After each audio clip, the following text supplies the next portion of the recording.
51 question से शुरू करते हैं। 51 नंबर का प्रश्न जो है वो ये है कि व्याकरण संप्रेषण कौशल में कैसे मदद करता है। संप्रेषण का मतलब होता है वार्तालाप करते समय, जो बातचीत करते समय प्रयोग में लाते हैं, हम उसकी बातें कर रहे हैं। शुद्ध वाचन का अभ्यास, सृजनात्मक कौशल विकसित करना, प्रभावी भाषा प्रयोग में सहायक और उपरोक्त सभी। तो जहां तक मुझे ऐसा लगता है कि ये सारी बातें सही हैं, तो इसका सही आंसर जो है वो है डी। अगले प्रश्न की तरफ चलते हैं। व्याकरण के माध्यम से कौन सी क्षमता विकसित होती है? पूछे गए प्रश्न का उत्तर देने की, साधारण वार्तालाप में शुद्ध भाषा का प्रयोग, और भाषण संबंधित अभिव्यक्ति और उपरोक्त सभी। तो इसका उत्तर यहाँ पहले से लिखा हुआ है मेरे द्वारा। तो सही आंसर जो है वो है 4 का, मतलब यहाँ 52 का डी। अगला प्रश्न देखिए। व्याकरण का महत्व क्या है? शुद्ध उच्चारण मतलब शुद्ध उच्चारण को सॉरी अशुद्ध उच्चारण को शुद्ध करना, लोकोक्ति व मुहावरे का प्रयोग करना, तो ये भी सही है, ये भी सही है। सृजनात्मक कौशल का विकास करना, तो इसका आंसर भी जो है वो है डी ही होगा। अगला प्रश्न देखिए। व्याकरण के माध्यम से कौन सा कौशल विकसित होता है? सृजन कौशल, भाषा संबंधित अभिव्यक्ति और प्रभावी भाषा प्रयोग। तो ये भी सही है भैया, आंसर डी। अगला प्रश्न देखिए। शब्द विचार में क्या शामिल है? वर्णों का उच्चारण और वर्गीकरण, शब्द के भेद उत्पत्ति और रचना, वाक्य के भेद और अन्वय, अर्थ की व्याख्या और विश्लेषण। तो जहां तक मुझे ऐसा लग रहा है 55 का आंसर जो है वो होना चाहिए बी, शब्द भेद और उत्पत्ति और रचना। शब्द विचार में ना, क्योंकि यहाँ व्याकरण नहीं पूछा, इसने शब्द विचार पूछा है इसलिए। तो अगर आप लोग देखें शब्द भेद में, तो शब्द भेद 5 प्रकार के होते हैं। ठीक है। पहला प्रकार होता है इतिहास के आधार पर। इतिहास के आधार पर जो होते हैं ये भी 5 प्रकार के होते हैं, जिसमें पहला होता है तत्व। तो इसका आंसर हम लोग बता रहे थे शब्द भेद, उत्पत्ति, रचना। तो इसमें देखा जाए तो ये 5 प्रकार के होते हैं, जिसमें पहला होता है इतिहास के आधार पर। अब इसमें देखा जाए तो होते हैं तत्सम, तद्भव, देशज, विदेशज और संकर शब्द। फिर होता है रचना के आधार पर या व्युत्पत्ति या बनावट के आधार पर। ठीक है। फिर होता है रूपांतरण के आधार पर। तो इसमें दो होते हैं, एक होता है विकारी और एक होता है अविकारी। ठीक है। ऐसे करके आपको ये पांचों वेदों को पढ़ना होता है। और भी है इसके अंदर, अर्थ के आधार भी होता है, अर्थ के आधार पर। एक होता है सार्थक और एक होता है निरर्थक।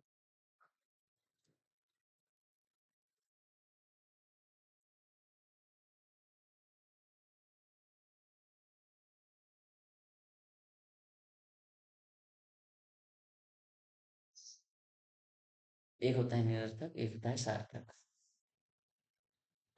और शब्द युग्म होता है। ये सारे टॉपिक इसमें पढ़े जाते हैं। चलिए अगला देखिए। तो इसका उत्तर जो है शब्द विचार का, इसका उत्तर होता है शब्द भेद, उत्पत्ति और रचना। अगला बिंदु देखिए। वाक्य विचार में क्या शामिल है? तो वाक्य विचार में पूछ रहा है तो वाक्य के भेद, अन्वय, विश्लेषण और रचना। ठीक है। तो 56 का आंसर जो है वो सी है। वाक्य भेद की बात करें तो वाक्य भेद दो प्रकार के होते हैं, एक होते हैं रचना की दृष्टि से और एक होते हैं अर्थ की दृष्टि से। अर्थ की दृष्टि से 8 होते हैं और रचना की दृष्टि से 3 होते हैं। अगला देखिए। वाक्य के अंग क्रम का क्रम बताइए। तो वाक्यों का क्रम जो होता है सबसे पहले तो वर्ण होता है। तो ये शब्द और ये वाले, तो ये देखो वाक्य विचार वाला कंप्लीट कैंसिल कर दीजिए, ये कैंसिल कर दीजिए, तो वर्ण हो गया। फिर शब्द होता है, फिर वाक्य होता है, पहले वाक्य नहीं होता है ना, याद रखिएगा। वर्ण, शब्द और वाक्य, ये सही क्रम होता है। अगला देखिए। सूत्र विधि की सीमा क्या है? सूत्र विधि, तो सूत्र विधि मनोवैज्ञानिक सिद्धांत के प्रतिकूल है, बिल्कुल सही बात है। छात्रों की रुचि कम होना, व्याकरण के नियमों को याद न कर पाना। 58 का आंसर जो है वो डी, उपरोक्त सभी सही आंसर है। अगर आप लोग डिटेल देखें तो वहां मिल जाएगा डिटेल, और डिटेल को पढ़िएगा तो समझ में आ जाएगा। वीडियोस में देखिएगा, मेरे जितने भी वीडियो बनाए हैं उसमें सब में भी डिटेल में मिल जाएगा। वर्ण विचार में क्या शामिल है? शब्दों के भेद और उत्पत्ति, वाक्यों के भेद और उत्पत्ति, वर्णों का आकार, उच्चारण और वर्गीकरण। इसमें स्वर और व्यंजन सब कुछ पढ़ते हैं, इनका वर्गीकरण भी करते हैं और इसका भी वर्गीकरण करते हैं। ठीक है। जैसे इसमें अगर वर्गीकरण देखा जाए तो मात्रा के आधार पर या उच्चारण के आधार पर देखते हैं। ठीक है, इस तरह से पढ़ा जाता है। तो सही उत्तर जो है वो है सी। अगला प्रश्न देखिए, शब्द विचार में क्या शामिल होता है? तो शब्द विचार में शब्द के भेद, उत्पत्ति और रचना शामिल होती हैं। तो 60 का आंसर जो है वो है B, is a right answer. अगला प्रश्न देखिए, क्वेश्चन नंबर 61। प्रत्यक्ष भाषा शिक्षण विधि में शिक्षक क्या करते हैं? प्रत्यक्ष बात, व्याकरण के नियमों का ज्ञान कराते हैं, भाषा के शुद्ध रूप का अनुकरण करने का अवसर देते हैं, तो यही, और शब्दों के अर्थ समझाते हैं और वाक्य के निर्माण का अभ्यास कराते हैं। तो इसका सही उत्तर जो है वो है बी, भाषा के शुद्ध रूप का अनुकरण करने का अवसर देते हैं। अगला देखिए, खेल विधि में व्याकरण कैसे सिखाया जाता है? खेल विधि में व्याकरण कैसे सिखाया जाता है? तो खेल खेल में व्याकरण के नियमों को ज्ञान कराने के लिए खेल का चयन करना, शब्दों के अर्थ समझने के लिए खेल, वाक्यों के निर्माण के लिए खेल, और भाषा के शुद्ध रूप का अनुकरण करने के लिए खेल। तो भाषा के शुद्ध रूप और अनुनियम, ये दोनों में से किसी एक आंसर के साथ हम लोग जा सकते हैं, पर यहाँ पर व्याकरण के नियमों का ज्ञान खेल खेल से कराया जाता है, यही सही आंसर है। एक, अगला देखिए, खेल विधि के क्या लाभ होते हैं? तो खेल विधि में व्याकरण की नीरसता दूर हो जाती है, क्योंकि जो व्याकरण में नीरसता बना रहा होगा वो उसको दूर कर देते हैं। विद्यार्थी शब्द भेद, लिंग भेद, वचन भेद और आदि सीख जाते हैं, भाषा के शुद्ध रूप का अनुकरण करना सीख जाते हैं, और उपरोक्त सभी। तो मेरे हिसाब से ये सारी बातें सही हैं। तो आंसर हो जाएगा आप लोगों का D, is the right answer. अगला देखिए, प्रत्यक्ष भाषा शिक्षण विधि किस स्तर के लिए उपयुक्त होती है? प्रत्यक्ष भाषा शिक्षण विधि माध्यमिक स्तर के लिए, उच्च स्तर के लिए, प्राथमिक स्तर के लिए और सभी स्तर के लिए। तो 64 का आंसर जो है वो प्राथमिक स्तर के लिए है। ठीक है। अगला प्रश्न देखिए, खेल विधि का मुख्य उद्देश्य क्या है? तो व्याकरण के नियमों का ज्ञान कराना, शब्दों के अर्थों को समझाना, वाक्य के निर्माण का अभ्यास कराना, व्याकरण की नीरसता को दूर करना। तो खेल विधि का मुख्य आधार ही यही है कि व्याकरण की नीरसता को दूर करना। अगला प्रश्न देखिए, सूत्र विधि क्या होती है? तो सूत्र विधि का उत्तर आप लोग यहाँ देख ही पा रहे होंगे, व्याकरण के छोटे छोटे नियमों में बांटना, या व्याकरण को छोटे छोटे नियमों में बांट कर बताना या समझाना।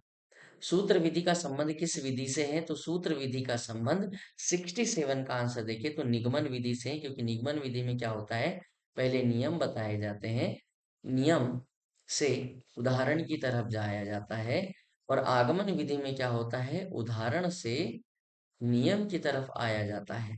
तो सही आंसर हो जाएगा निगमन विधि। सूत्र विधि का प्रयोग सर्वप्रथम कहाँ हुआ था? तो सूत्र विधि का प्रयोग संस्कृत व्याकरण में अष्टाध्यायी में, हिंदी व्याकरण में, अंग्रेजी व्याकरण में, अन्य भाषा में। तो सूत्र विधि का सर्वप्रथम प्रयोग जो है पाणिनि द्वारा, उनकी रचना अष्टाध्यायी मतलब संस्कृत के व्याकरण में हुआ था। सही आंसर हो जाएगा ए।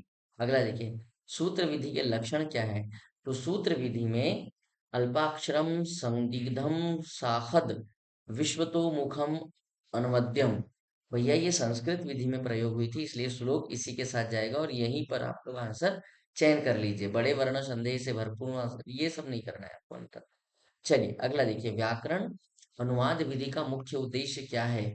व्याकरण अनुवाद विधि का मुख्य उद्देश्य क्या है? तो व्याकरण की समझ में स्पष्टता, अनुवाद कौशल का विकास, शब्दों के अर्थ की समझ और उपरोक्त सभी।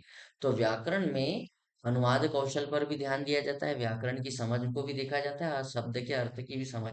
मेरे हिसाब से 70 का आंसर जो है वो डी लगाना चाहिए आप लोगों को, और डी सही होगा। अगला देखिए, व्याकरण अनुवाद विधि में अनुवाद किस भाषा में किया जाता है? अंग्रेजी से हिंदी, संस्कृत से हिंदी, हिंदी से अंग्रेजी। केवल अंग्रेजी से हिंदी, केवल संस्कृत से हिंदी, केवल हिंदी से अंग्रेजी। तो 71 का आंसर है किसी भाषा में कर सकते हैं, जरूरी नहीं कि केवल एक ही भाषा हो। आंसर एक। व्याकरण अनुवाद विधि का अन्य नाम क्या है? तो व्याकरण अनुवाद विधि का नाम भंडारकर विधि, आप लोगों को मैंने पढ़ाई होगी। ठीक है, भंडारकर विधि पढ़ाई है आप लोग। आंसर बेझिझक ए के साथ जा सकते हैं। अगला प्रश्न देखिए, समवाय विधि में व्याकरण कैसे पढ़ाया जाता है?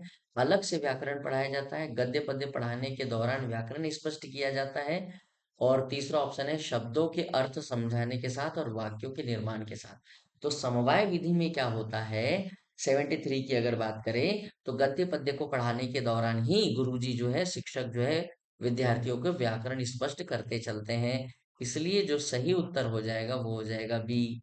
अगला क्वेश्चन, समवाय विधि का मुख्य उद्देश्य क्या है? तो समवाय विधि का मुख्य उद्देश्य होता है व्याकरण और पाठ को जोड़ना, न कि पाठ का प्रकार समझना, संपूर्ण व्याकरण का ज्ञान और शब्दों के अर्थ समझना।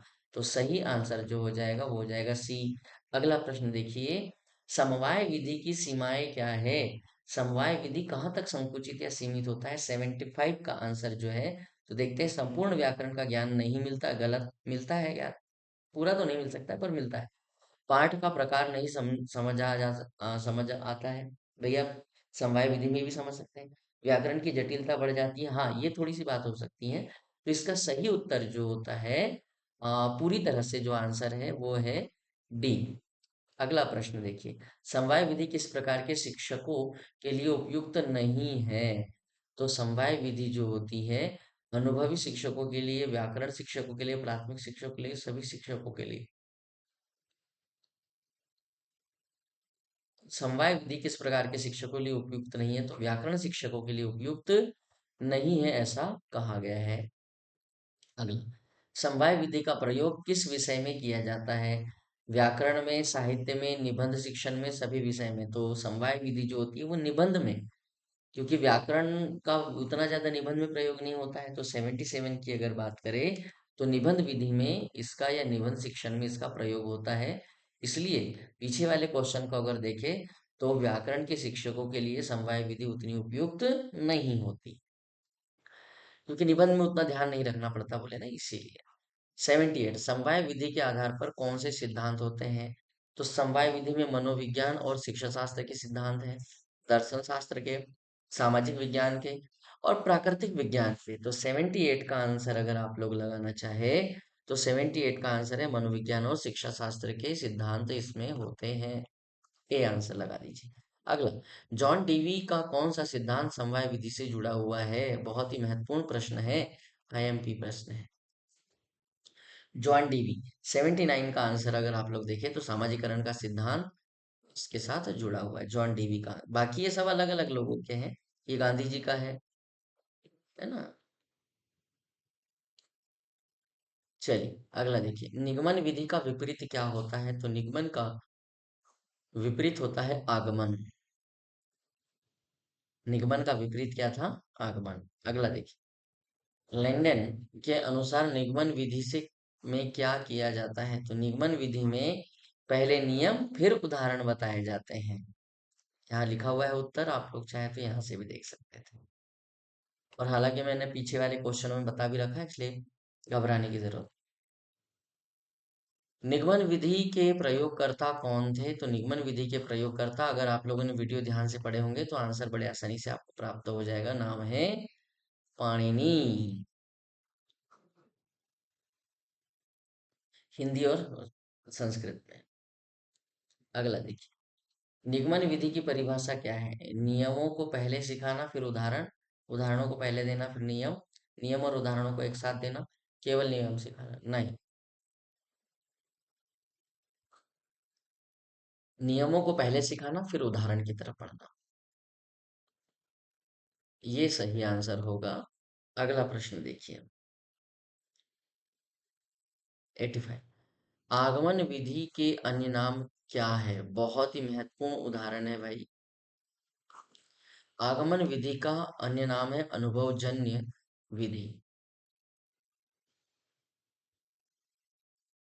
अनुभवजन्य विधि उसका अगला नाम है या अन्य नाम है। आगमन विधि का महत्व क्या है? मनोवैज्ञानिकता में या वैज्ञानिक में सर्वश्रेष्ठ विधि, शिक्षण में सरलता, विद्यार्थी की रुचि को बढ़ाना और उपरोक्त सभी। तो भैया ये सारे काम करती है आगमन विधि। 86 की अगर बात करें तो शिक्षार्थियों की रुचि बढ़ाती है, सरलता भी लाती है और सर्वश्रेष्ठ विधि भी मनोविज्ञान, क्योंकि उदाहरण से नियम की तरफ आते हैं ना, इसीलिए। तो और बच्चों की केंद्रित होती है, शिक्षक केंद्रित नहीं है। अगला देखिए, आगमन विधि में क्या शिक्षण का क्रम या आगमन विधि में शिक्षण का क्या क्रम होना चाहिए? तो आगमन विधि में जो होता है ज्ञात से अज्ञात की ओर आता है ना?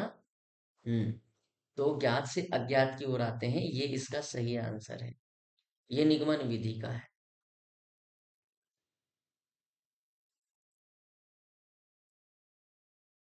तो सही आंसर है ए, 87 का। अगला, आगमन विधि के मुख्य बिंदु क्या होते हैं? तो आगमन विधि में उदाहरण से नियम की ओर और ज्ञात से अज्ञात की ओर जाया जाता है। यही सही आंसर होगा। इसके आगे जाने की जरूरत नहीं है, क्योंकि यहाँ पर नियम से उदाहरण आ गया, मतलब ये निगमन विधि हो गया, है ना? इसलिए सही आंसर तो उपरोक्त सभी तो होगा नहीं। तो सही आंसर जो है वो है ए नंबर पर। अगला प्रश्न देखिए, आगमन विधि के प्रयोगकर्ता कौन थे? तो आगमन विधि के प्रयोगकर्ता थे अरिस्टोल या अरस्तु।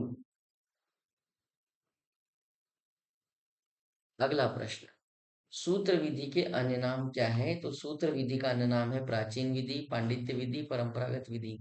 आगमन विधि, निगमन विधि, समवाय विधि, अनुवाद विधि या खेल विधि या प्रत्यक्ष विधि। तो इसका सही आंसर है प्राचीन विधि, पांडित्य विधि के नाम से भी जाना जाता है। तो ये है यूनिट नंबर 4 के एमसीक्यूज और पूरा टॉपिक पढ़ा दिया है।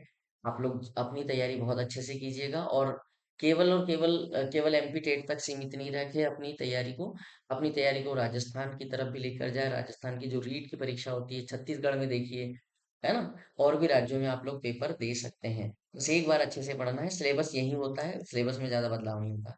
तो मिलते हैं फिर कल।